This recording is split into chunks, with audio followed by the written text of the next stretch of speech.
if they come. I was planning to speak about this, but now it's kind of pretty quiet.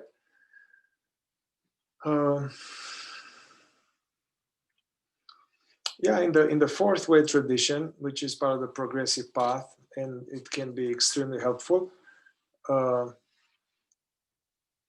They were saying that basically the first number one obstacle to awakening to our true nature is this constant tendency, strong tendency to be identified with thoughts, and especially the thoughts about the past and the future. This constant stream of inner chatter, and when we start the work, we start from that basically we are not even aware that there is being and there is space. It's just all the time radio. But even as we are getting more mature on the path and we are have glimpses, we know that I'm not the thoughts, that still this is a strong tendency that lure us back into wasting many hours during the day in self-forgetting. So the idea is not to not have thoughts. I thought that awakening is like you are just like you're like a cat. The cat, they don't have thoughts because they don't have this part of the brain, you know. So it's not about not having thoughts. It's about not being identified with thoughts and knowing clearly that these thoughts are really not me. They're not me. And then also, so what will happen as you guys practice any kind of practices that are useful is that you'll notice, and it's actually a good indication of progress on the path, is that the mind will be less busy. Yeah. Now, if you don't notice that, then that's doesn't mean that you're not making progress. It's just it's an indication that you are still need to keep an eye on this. So if you don't know what to do spiritually throughout the day to really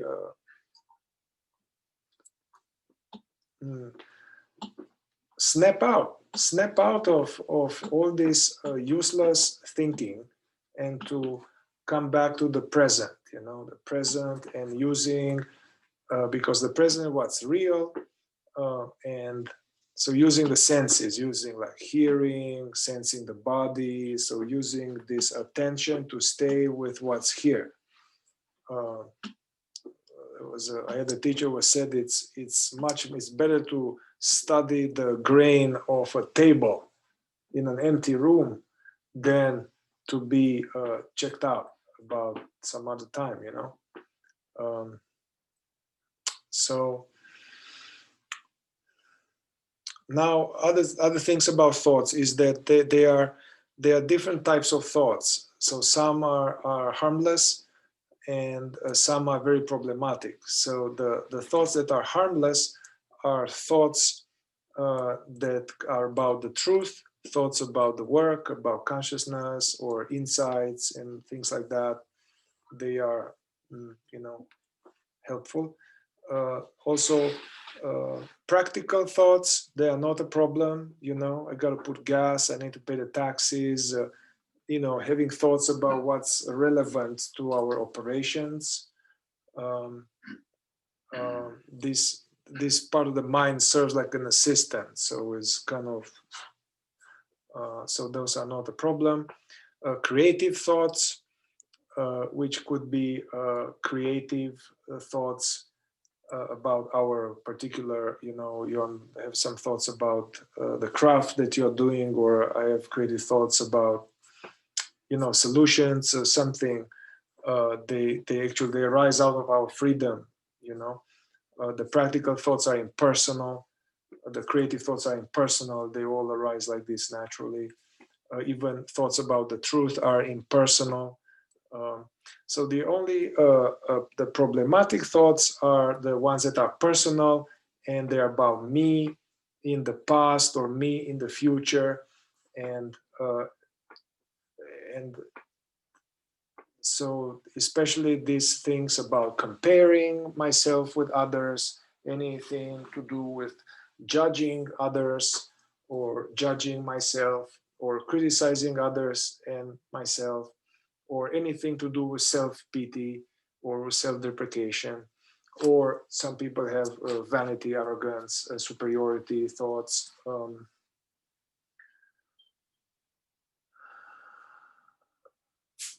Yeah, so that's a good it's a good area of work, um, to kind of know that this is happening, to catch them and to let them go. All those thoughts, to catch them and to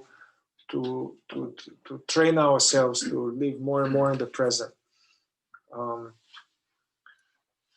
Also, we may notice that, to make it more practical, we have, all of us, like a few subjects of Velcro thoughts. The Velcro thoughts is like they're sticky, and we keep thinking about the subject. They will keep thinking about the subject, about this thing, my relationship and how I'm dissatisfied, or this person who, whatever.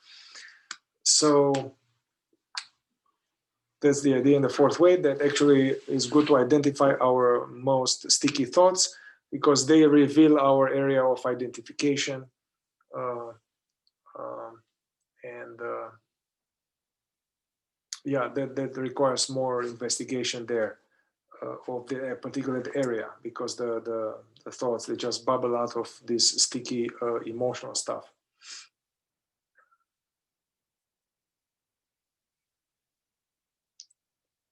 Yeah, so they say that at the beginning we are the ego, the false sense of me as a separate person, as being the body, as being me as the name, that manifests more as thoughts. That's why at the beginning we have lots of thoughts. Ramana Maharshi, so I mean, on this non-dual direct path, the idea was that we first deal with the me thought, and actually all these thoughts about many subjects, they have one common thread, the me, the sense of me. Now, as the sense of me, as when I look at the sense of me, it's the me as an image of myself as the body.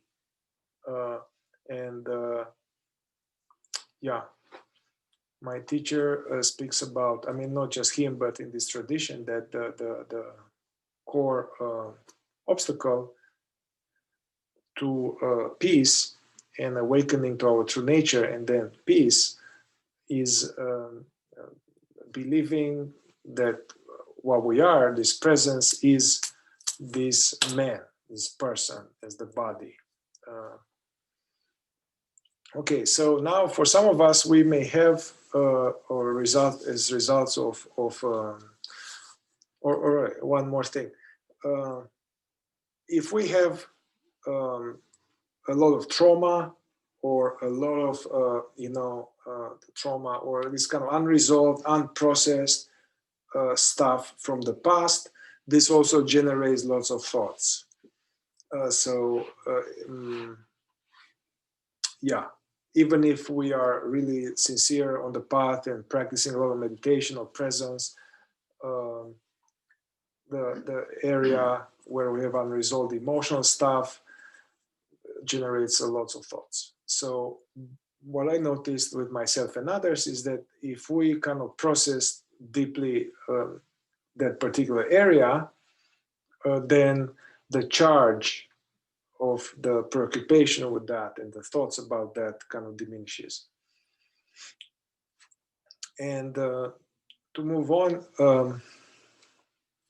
now some of us, we may notice that we actually we don't have so many thoughts, and which is pretty cool. Like the mind is not so busy, and they are much less. Somehow we've done some work that usually can take years. So the ego is less fat, is more thinner. It's more. It's still there, but it is more purified. So various practices or whatever, our karmic merit, whatever past life, the thoughts are not so much the problem. We don't have any more thoughts, gossip, judgments, this or that. There's no inner critic. There's no judging of others. There's no this, there's no that. It's more like, it's kind of cool.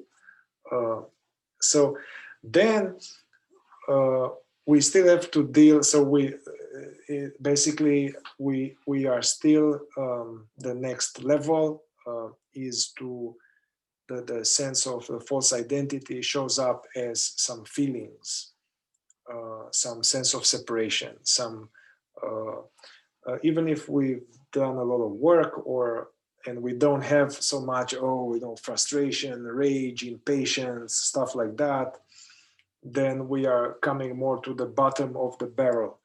And so we have this mysterious, like a sense of lack, just like sense of lack, sense of maybe loneliness, sense of something is missing, or fear, some kind of fear. And then basically, although there are not many thoughts about it, it's more like a felt sense in the body. There's like some kind of, I'm just telling you all this because you may encounter these situations and you may be thinking that, oh, I'm doing pretty good. And then so my mind is pretty quiet and things are good. My life is good. So why do I have this stuff? It's good. It's a good thing. It's like we have this accumulated thick sense of false identity and subconscious stuff and wounds and stuff that now when the mind is more quiet and we are not scattered in past and future, now they come mysteriously. They come in the evening sometimes. And so for this kind of thing, this is more like another topic. Is more like working with the me feeling, and it's not so much charged mental content. It's more like sensations and stuff that is still about being witnessed and about allowing it and continuing the journey. Maybe we'll speak later, not right now, but about some practical exercises to deal with this tendency to be checked out in thoughts during the day, and how to bring this, how to have more frequency of remembrance of our work during the day. Yeah, but I'll open it up now to some discussions or observations in a meditation or anything to do with what we are doing here.